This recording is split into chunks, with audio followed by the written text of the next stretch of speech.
Yesterday, Malaysian Airlines flight MH17 took off from Amsterdam and was shot down over Ukraine near the Russian border.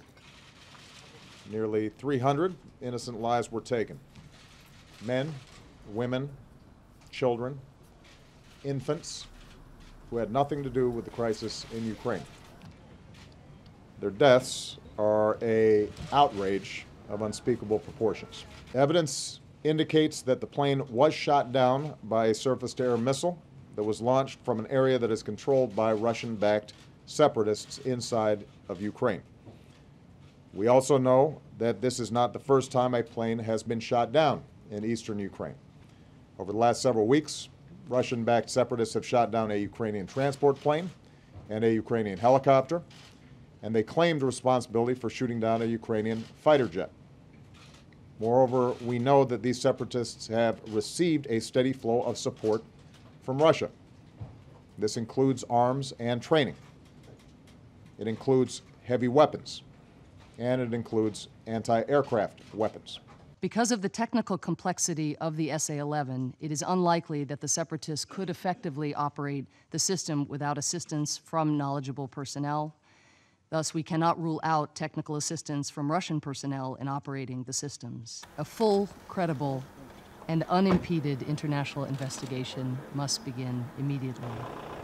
The perpetrators must be brought to justice. They must not be sheltered by any member state of the United Nations. Dass schnellstmöglich eine unabhängige Untersuchung eingeleitet wird. Dazu ist ein Waffenstillstand notwendig. Und es ist dann natürlich wichtig, dass auch Verantwortliche zur Rechenschaft gezogen werden. Es gibt sehr, sehr viele Indizien dafür, dass es sich um einen Abschuss handelt des Flugzeugs. Und deshalb müssen wir die Dinge sehr, sehr ernst nehmen. Die Ereignisse haben noch einmal gezeigt, dass es um eine politische Lösung geht. Und hier geht es vor allen Dingen auch um die Verantwortung Russlands für das, was in der Ukraine zurzeit passiert.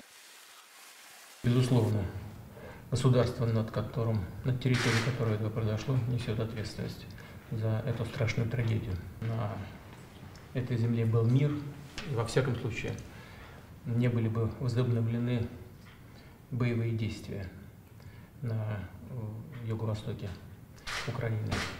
I spoke to President Putin yesterday. I told him that we have been very clear from the outset that we want Russia to take the path that would result in peace in Ukraine, but so far at least Russia has failed to take.